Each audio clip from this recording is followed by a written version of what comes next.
Hello, welcome to Chandu talks. ఈరోజు మనం 2 ముఖ్యమైన ప్రదేశాలు చూడబోతున్నాం. అవి ఏమిటంటే Mangalagiri echo park and AIIMS campus store. ఇప్పుడు మనం 1 టౌన్ బ్రిడ్జ్ మీద నుంచి కిందికి వెళ్తున్నాం. కనకదుర్గ గుడి కొండపై నుండి మనకి ఎంతో అందంగా కనిపిస్తుంది. ఈ రోడ్డు మార్గం ఎదురుగా వినాయకుడి గుడి, చాలా పురాతనమైన 1 టౌన్ వినాయకుడి గుడిని మీరు చూస్తున్నారు. క్రీస్తు శకం 10వ శతాబ్దానికి చెందిందిగా అందరూ భావిస్తారు. ప్రస్తుతం ఆలయానికి పక్కన ఉన్న కృష్ణానది కాలువలో ఈ భారీ విగ్రహం లభించిందని స్థానికులు, భక్తులు చెబుతారు. ఇప్పుడు మనం పవిత్ర కృష్ణానది తీరానికి ప్రకాశం బ్యారేజ్కి వెళ్ళే దారిలో ఉన్నాం. ఇక్కడ శనేశ్వర స్వామి ఆలయం కూడా మీకు కనిపిస్తుంది. ఇక్కడ నుండి ముందుకెళ్తే మనకు కనకదుర్గమ్మ గుడి ఎంతో పవిత్రంగా కనిపిస్తూ ఉంటుంది. కొండ అవతల ఆంజనేయ స్వామి గుడి కూడా మీకు దర్శనమిస్తుంది. ప్రకాశం బ్యారేజీ ఎంటర్ అవ్వగానే కృష్ణవేణి అమ్మవారి విగ్రహం మీకు దర్శనమిస్తుంది. కృష్ణా నదిపై కరకట్ట కట్టాలనే ఆలోచన బ్రిటిష్ కాలంలోనే వచ్చింది. 1852లో ప్రముఖ ఇంజనీర్ ఆర్థర్ కాటన్ ఆధ్వర్యంలో విజయవాడ వద్ద బెజవాడ ఆనకట్ట నిర్మాణ పనులు ప్రారంభమయ్యాయి. కేవలం 3 సంవత్సరాల్లోనే, అంటే 1855 నాటికి ఈ నిర్మాణం పూర్తయింది. ఇది కృష్ణా, గుంటూరు, పశ్చిమ గోదావరి జిల్లాలకు సాగునీరు అవసరాలకు తీరుస్తూ డెల్టాను సస్యశ్యామలం చేసింది. ఈరోజు డెల్టాకి ఒక జీవనాడిగా ఈ బ్యారేజీ ఉంది. ఇప్పుడు నూతన రాజధాని అమరావతి వెళ్ళే ఐరన్ బ్రిడ్జిని మీరు చూస్తున్నారు. ఈ బ్రిడ్జి నుండి రాజధాని నడుబొడ్డులో వెళ్ళడానికి ఈజీగా ఉంటుంది. కాలక్రమేణా పాత ఆనకట్ట స్థానంలో ఆధునిక హంగులతో కొత్త బ్యారేజీ నిర్మించారు. 1957 డిసెంబర్ 24న నూతన బ్యారేజీ జాతికి అంకితం చేయబడింది. ఆంధ్రప్రదేశ్ మొదటి ముఖ్యమంత్రి అయిన టంగుటూరి ప్రకాశం పంతులు గారి జ్ఞాపకార్థం దీనిని ప్రకాశం బ్యారేజ్ అని పేరు పెట్టారు.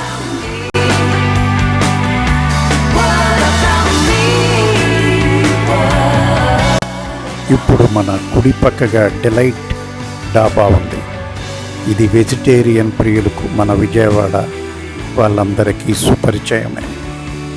విజయవాడ ప్రజలందరూ తరచుగా ఈ ప్రాంతానికి వస్తారు. అదేవిధంగా కుడి చేతి వైపు శర్మాజీ డాబా, ఇది కూడా మన విజయవాడ ప్రజలకు సుపరిచితమే, వెజిటేరియన్ హోటల్. అలాగే మనం ముందుకు వెళుతూ ఉంటే మంగళగిరి ఎంట్రీలో మంగళగిరి బ్రిడ్జ్. ఇప్పుడు మనం మంగళగిరి బ్రిడ్జి పైన ఉన్నాం. ఎడమ చేతి వైపు చూస్తే ఎయిమ్స్ బిల్డింగ్స్ మనకు కనిపిస్తూ ఉంటాయి. మంగళగిరి పానకాల స్వామికి మరియు ఇప్పుడు కొత్తగా అభివృద్ధి చెందుతున్న రాజధానికి దగ్గరగా ఉంది. బ్రిడ్జి దిగిన తర్వాత ఈ విధంగా టర్న్ తీసుకొని ఎయిమ్స్ దారిలో మనం వెళ్ళాల్సి ఉంటుంది. ఇలా ఎయిమ్స్ దారిలో అప్రాక్సిమేట్లీగా ఒక 700 మీటర్స్ వెళ్ళిన తర్వాత కుడి చేతి వైపున మనకి కనిపిస్తుంది మంగళగిరి ఎకో పార్క్. ఈ ఎకో పార్క్ ముందు పార్కింగ్ కూడా ఉంది.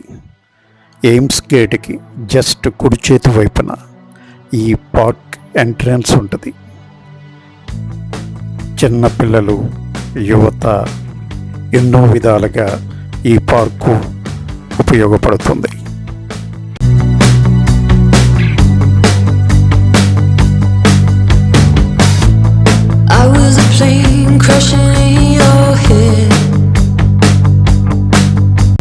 పార్కులోకి ఎంటర్ అవ్వగానే ఒక ఆహ్లాదకరమైన వాతావరణం మనకు కనిపిస్తుంది. మంచి వాకింగ్ ట్రాక్, మరియు గ్రీనరీతో ఎంతో అందంగా ఉంటుంది. చాలామంది యూత్ ఇక్కడ ఫోటోషూట్ కూడా చేసుకుంటున్నారు. ఈ యొక్క ఎకో పార్క్ విజయవాడకి చాలా దగ్గరగా, అలాగే మంగళగిరికి, గుంటూరుకి కూడా దగ్గరగా ఉండటం వల్ల ఎంతోమంది యువత వీకెండ్స్లో ట్రెక్కింగ్ చేస్తూ ఎంతో ఆనందపడుతున్నారు.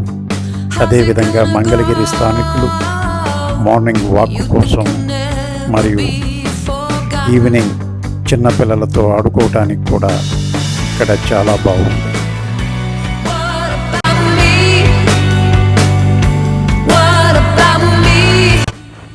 Mangalagiri echo park trekking 50 rupees ticket తీసుకుని వెళ్ళాలి. ట్రెక్కింగ్కి వెళ్ళేవారు సొంత బ్యాగ్ బయటికి బాటిల్స్ పోతూ ప్యాకెట్స్ కవర్ తీసుకొని వచ్చి ఎకో పార్క్లో డస్ట్బిన్లో మాత్రమే వేయాలని ఇక్కడ నోటీస్ ఉంది. మొత్తం సూపర్గా ఉంటుంది. Without ticket fine. Wooden view point. We will go to Uden View Point and see that map. Eco Park map. నేను ఈ పార్క్కి మా చిన్నమ్మాయి పూజీతో కలిసి వెళ్ళటం జరిగింది. తనతో వెళితే ఫోటోగ్రఫీకి ఎంతో హెల్ప్ఫుల్గా ఉంటుంది.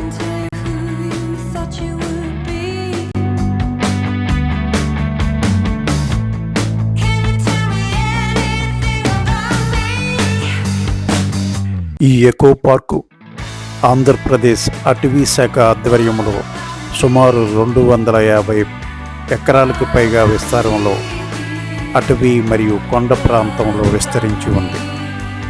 ఇక్కడ పచ్చదనంగా ఉండే కొండలు, చెట్లు మరియు ప్రకృతి సిద్ధమైన వాతావరణం ఎంతో ఆహ్లాదకరంగా ఉంటుంది.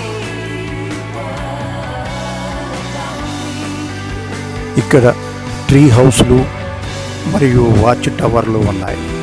చెట్ల మీద ఏర్పాటు చేసిన ప్రత్యేక వేదికలు అంటే వాచ్ టవర్స్ ఇక్కడ ఉన్నాయి. అదేవిధంగా ఇక్కడ మ్యాప్లో అన్నీ క్లియర్గా ఎటు నుంచి ఎటు వెళ్ళాలో వివరంగా ఉంది. చిన్నపిల్లలు ఆడుకునే ఆట స్థలం చాలా విశాలంగా ఉంది.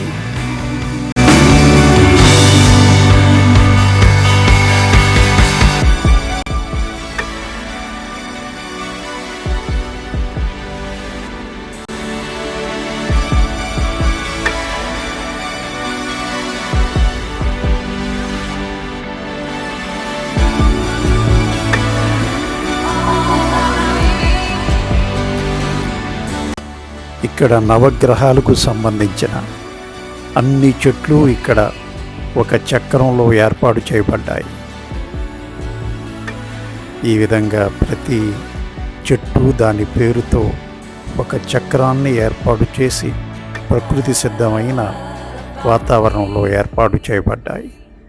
ఇక్కడ చల్లని గాలి మరియు కొండల మధ్యలో ఎంతో ఆహ్లాదకరంగా చాలా రిలాక్సింగ్గా ఉంటుంది. తప్పకుండా మీరు కానీ మీ పిల్లలతో కానీ స్నేహితులతో కానీ తప్పకుండా ఈ ప్రాంతాన్ని విజిట్ చేసి ఎంతో రీఫ్రెష్ అవ్వటానికి బాగుంటుంది.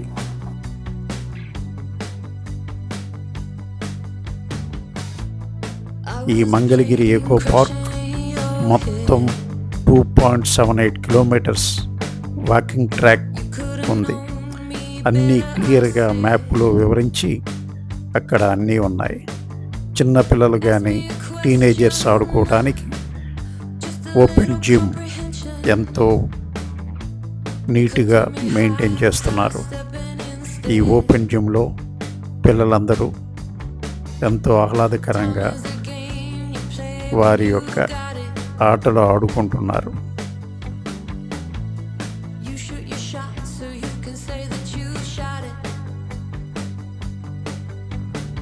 మరొక పక్కకు వస్తే చిన్నపిల్లలతో సహా పెద్దవాళ్ళు ఆడుతున్న దృశ్యాలు ఎంతో చూడముచ్చటగా ఉన్నాయి.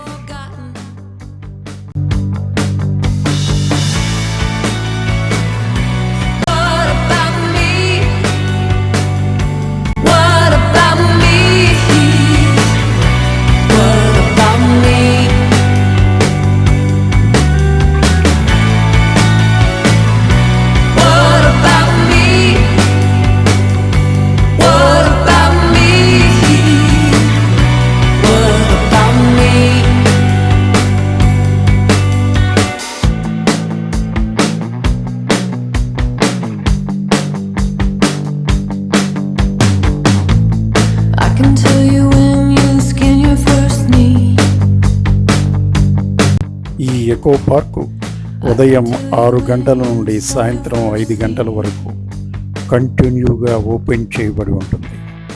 ఈ మధ్యలో ఎప్పుడైనా ఎవరైనా విజిట్ చేసుకోవచ్చు.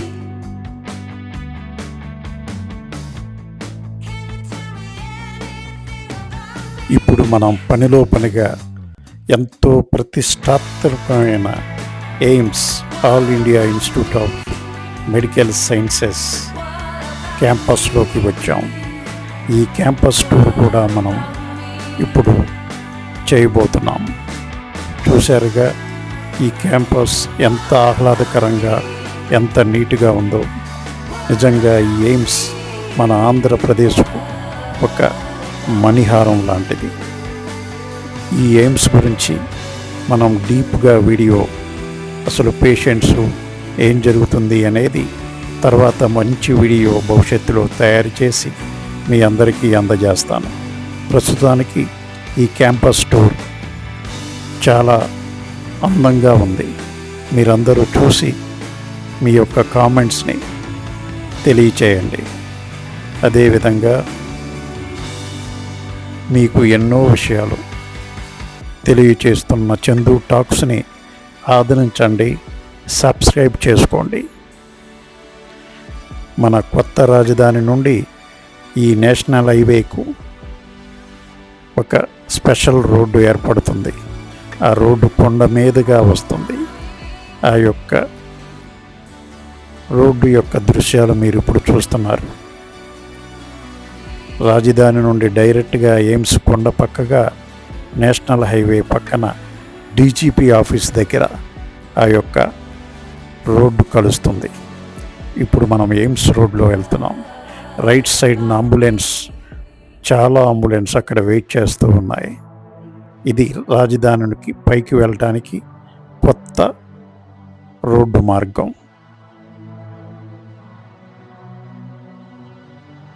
ఈ ఎయిమ్స్కు ప్రతిరోజు మన ఆంధ్రప్రదేశ్ నుండే కాకుండా ఇతర రాష్ట్రాల నుండి కూడా ఎంతోమంది పేషెంట్స్ ఇక్కడికి వేలాది మంది ప్రతిరోజు వస్తూ ఉంటారు. అలాగే ఇక్కడ ఎమర్జెన్సీ వార్డు కూడా ఉంది. ఇక్కడ చాలామంది ఆపరేషన్లు చేయించుకోవాలని చెప్పిన డాక్టర్లు ఇక్కడికి వచ్చి సెకండ్ ఒపీనియన్ ఎయిమ్స్లో తీసుకుంటారు. చాలా విషయాలు ఇక్కడ ఎయిమ్స్లో మంచి పరిష్కారం దొరుకుతుందని నిపుణులు చెప్తున్నారు. ఇప్పుడు మనం ఎయిమ్స్ నుండి నేషనల్ హైవే మీదకి వచ్చాం. ఈ నేషనల్ హైవే మధ్య నుంచి మనం ప్రయాణం చేస్తే తాడేపల్లి మీదుగా కనకదుర్గమ్మ వారిది వస్తుంది. మన యొక్క వీడియోలు ఎంతోమంది చూస్తున్నారు. వాళ్ళందరికీ నా కృతజ్ఞతలు.